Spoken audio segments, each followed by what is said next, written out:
When a U.S. president tells over 9 million people to evacuate their capital city, you don't ask if something's coming. You ask how soon the skies start falling. Moments after abruptly leaving the G7 summit, President Donald J. Trump broke a global headline, issuing an ominous no room for negotiations evacuation warning to the people of Tehran. And just hours later, the final strike was authorized. Israel's fighter jets were already in the air, ballistic missile sites wiped clean. Fordow, the nuclear fortress buried deep in the mountain, was suddenly no longer secure. And today, tonight, whenever you happen to be watching this, something unthinkable is unfolding. The Ayatollah is missing. Iran's leadership is crumbling, and inside Tehran, civilians are fleeing their homes as foreign fighter jets are flying overhead day and night. And here's what the media isn't telling you. President Trump's warning wasn't just a message to Iran. It was a message to the world. This ends now, or America ends it for them. So today I want to reveal the exact reason why President Trump's G7 exit was just no diplomatic stunt. I want to expose and explain how Israel's forces executed a surgical decapitation of Iran's war command and why General Jack Keane's long-standing prophecy to take Iran off the table is finally becoming real. Guys, Tehran's hours are numbered, and by the end of this video, you're going to understand exactly why. If you appreciate the daily news updates, please hit the like button and subscribe to the channel. And it started with an exit, but not just any exit. President Trump left the G7 summit early, unannounced, unaccompanied by press, no final speech, no photo op, handshake with world leaders. He left in a hurry. He walked away from the summit floor like a man who had already made his decision. Within minutes, speculation exploded. The White House press pool scrambled to figure out where Air Force One was headed. All we knew was that the president had abandoned diplomacy and something was boiling underneath the surface. Then came the post. On Truth Social, President Trump did not mince words. Everyone should immediately evacuate Tehran. No conditions, no explanation, just a global message that sounded like a countdown to impact. And if you've been paying attention to President Trump's playbook in 2025, you would know he doesn't bluff. This wasn't some vague, we advise caution, bureaucratic statement or something like that. This was a wartime directive broadcast in real time by the Commander-in-Chief of the United States. Tehran, a city of over 9 million people, was being told to get out. But here's the kicker.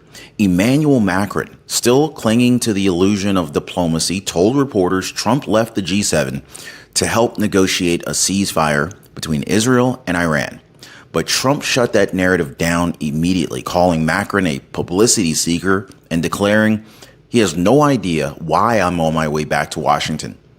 And it certainly has nothing to do with a ceasefire. It's much bigger than that. This is exactly what Trump said, word for word. And that, folks, that was the moment the global tone shifted. Suddenly, this wasn't just about diplomatic talks breaking down. This was about a final play. Air Force One changed course, reportedly rerouted mid-air. Behind closed doors, military advisors had already been briefed. Satellite relays were humming, and by the time President Trump's boots hit U.S. soil, the operation had already begun. But what you're about to hear next actually proves the evacuation warning was not the threat. It was the mercy period. Okay, so enter the Operation Rising Lion. Have you ever heard of Operation Rising Lion? Well, what began as whispers of Israeli airstrikes quickly escalated into likely one of the most lethal joint strike operations ever executed in the Middle East. And this wasn't reactionary. This was calculated. This was pre-planned. Israeli jets, aided by the U.S. Satellite Data and Joint Intel Command, began hammering strategic military and nuclear sites across Iran with ruthless precision. Let's break it down. Target number one, the enrichment sites.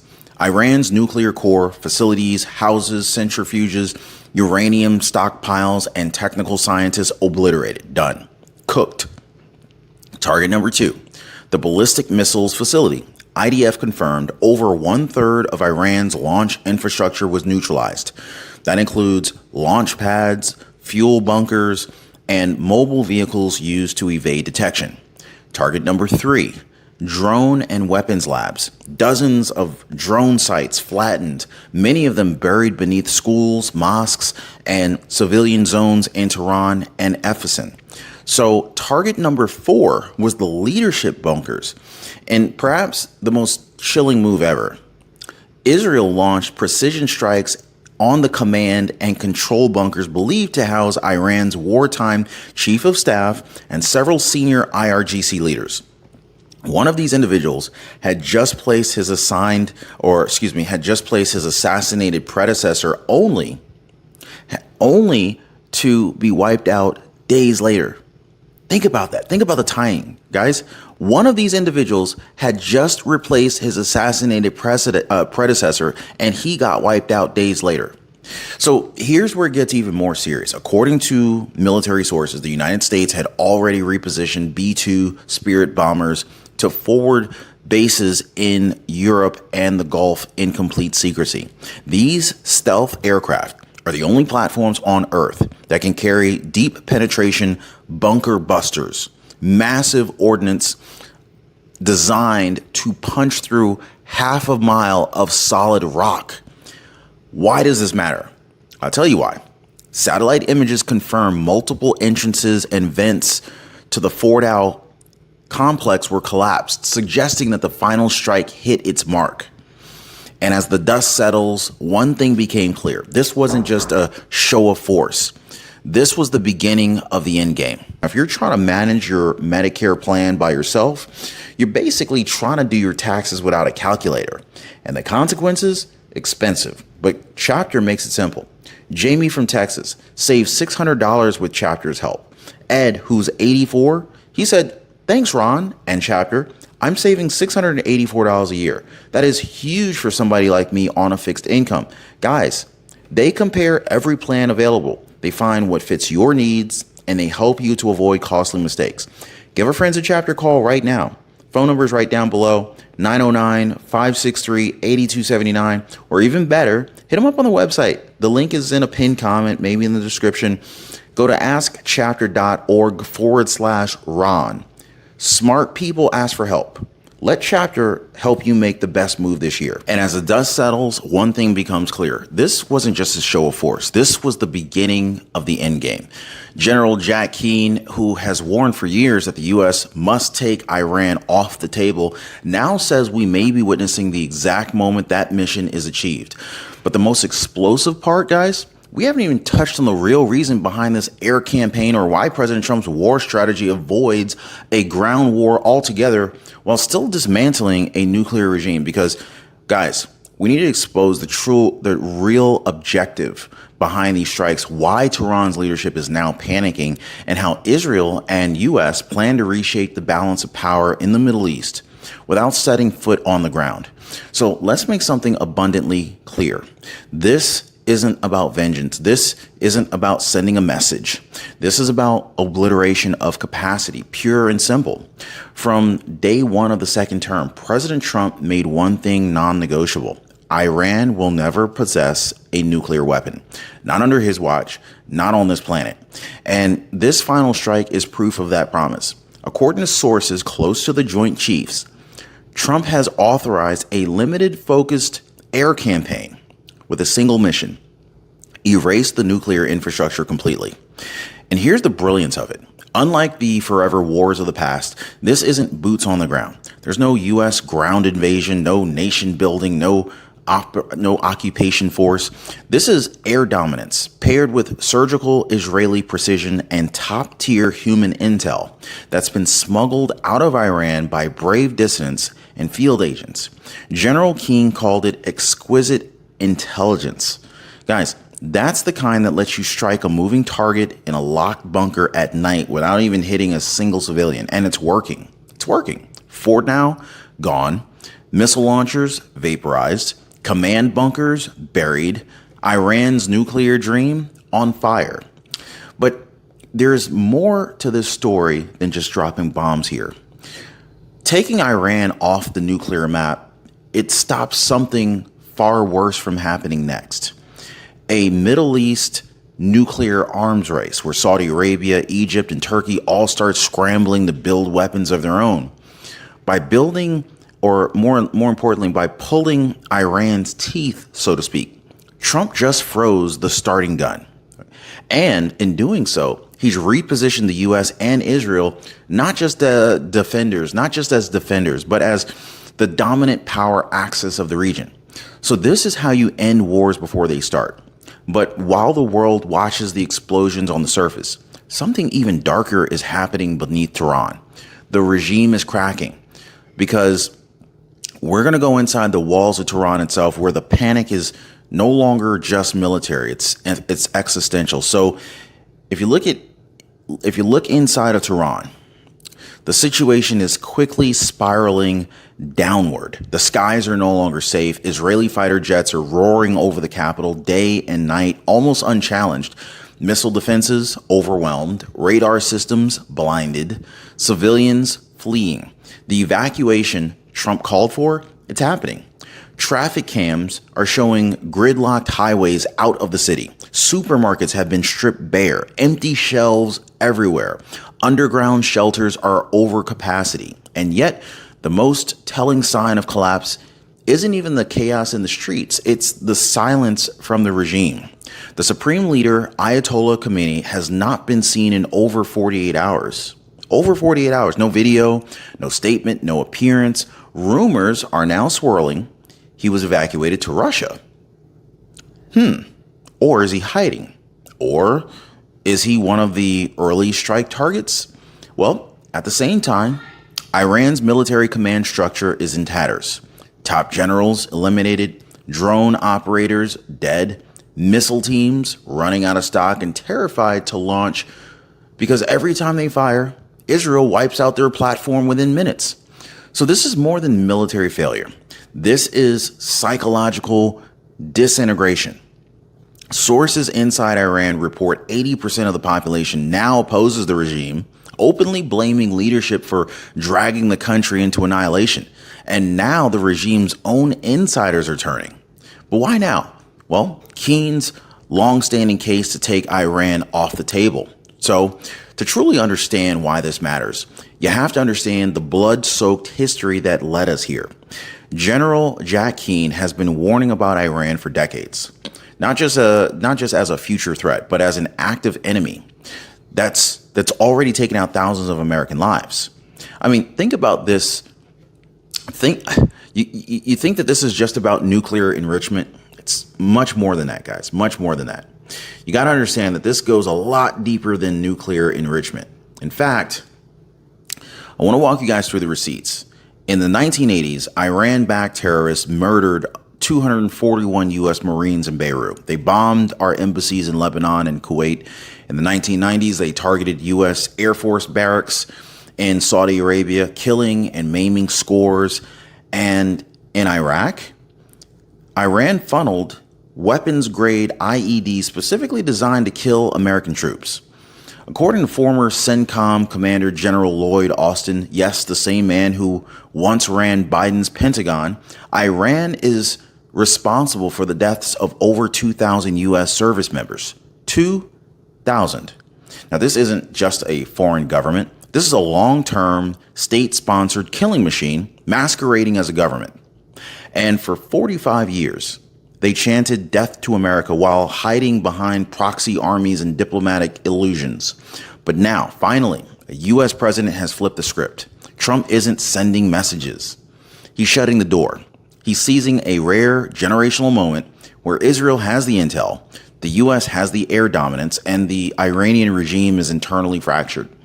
This is what General Keane meant when he said, we have an opportunity to take them off the table. And not through invasion, not through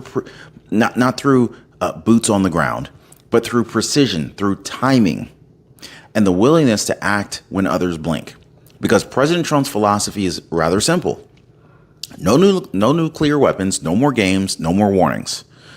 But just because Tehran's defenses are in ruins doesn't mean Trump is done. No, what you're about to hear next is why America's full military machine is still in motion, with eyes on the sky, fleets on the sea, and the next wave ready to launch at a moment's notice. So stick with me, guys, because I want to break down the massive surveillance and strike force that President Trump has activated behind the scenes and why Iran's every move is being tracked in real time, guys. So let me be very clear, okay? What we've seen so far is just the visible part of President Trump's strategy. The real power, it's above, it's below, and it's already watching. So right now, U.S. Space Force is tracking every single missile launch in the region before the fuel even ignites. High orbit satellites are scanning heat signatures, communication nodes, and even underground bunker vibration patterns. In many cases, we know what Tehran's military will do before they do it. Meanwhile, two carrier strike groups are in position. Not on the way, not at the edge of the Gulf. They're in position already. That means naval Tomahawk missiles locked and ready. F-35 squadrons circling in stealth formations, airborne ISR drones monitoring convoy routes and radar groups and radar gaps. And one silent confirmation: Iran's missile reload capacity is collapsing. Every time Iran tries to reload a launcher, it's destroyed. Every time they send out a convoy, it's tracked, jammed, or eliminated. And on top of that, Trump has given green lights for cyber retaliation teams, experts capable of blacking out power grids, crashing communication networks, and scrambling defense radars from 10,000 miles away. This isn't war the old way. This is domination without occupation. It's a 21st century warfare with the 45th or 47th president conviction. And guess what, guys? Well, President Trump still hasn't deployed everything in his arsenal yet. Sources are saying contingency strike plans are also on deck for Iran's oil terminals, their last remaining submarine base, and high-value regime propaganda centers. Each of these options, one phone call away. But there is one final piece of the puzzle that we didn't talk about yet, because even while unleashing overwhelming force, President Trump left one door open, but just barely open, enough to put your foot in the door, right? So here is where it all comes to a head. Even after flattening Iran's nuclear infrastructure, even after helping Israel decapitate their military leadership, even after watching Tehran's skies light up with fire, Trump has not closed the door. Not completely. He made it very clear. Iran can still walk away from this, but it will be their last walk that they ever take. Behind the scenes, U.S. diplomatic channels are lit up. European allies finally realizing that this isn't a bluff. They're scrambling to play middleman. There are whispers of emergency talks. There's chatter that Iran's president is signaling surrender. But the question is this: is it sincere or is it survival instinct? Because make no mistake, they have lost the leverage. Their missile sites crushed. Their generals dead. Their people turning on them. Their supreme leader gone, silent, or worse. Trump now holds the cards, and his offer is simple: total denuclearization, end your attacks, or we finish what's left. And the world is watching very closely, because this isn't just about Iran anymore. It's about what happens when a rogue regime gets pushed too far and can't push back. It's about what happens when American strength is no longer theoretical, but real and airborne. It's about whether the 45th president of the United States of America has just redrawn the map of power in the Middle East without ever stepping foot on Iranian soil. So now you understand that evacuation order, it wasn't a bluff. It wasn't a warning shot. It was a countdown. And it was a final call before the sky opened up. Tehran's hours are numbered because their leadership waited too long, played too many games, and underestimated the one man that they swore could never return. Donald J. Trump is not playing defense. He's not interested in managing tensions or containing threats. He came back to finish what others refused to start, to back our allies, to crush terrorism at the root, and to do what no globalist summit, soft-spoken diplomat, or public press release could ever do: neutralize the threat forever And now it's here. The final strike, the reckoning, and history is watching from above. I'll just say that. Now, if you believe the media will never tell the full truth about this, if you stand with strength, sovereignty, and peace through power, I want you to like this video. I want you to subscribe for breaking news updates the second they drop, and also comment down below, do you think Iran will surrender, or is the collapse already underway? Guys, this is Ron Yates signing off. For now, I want you to stay alert, because Tehran's hours may be numbered. The next 24 hours could shape the world.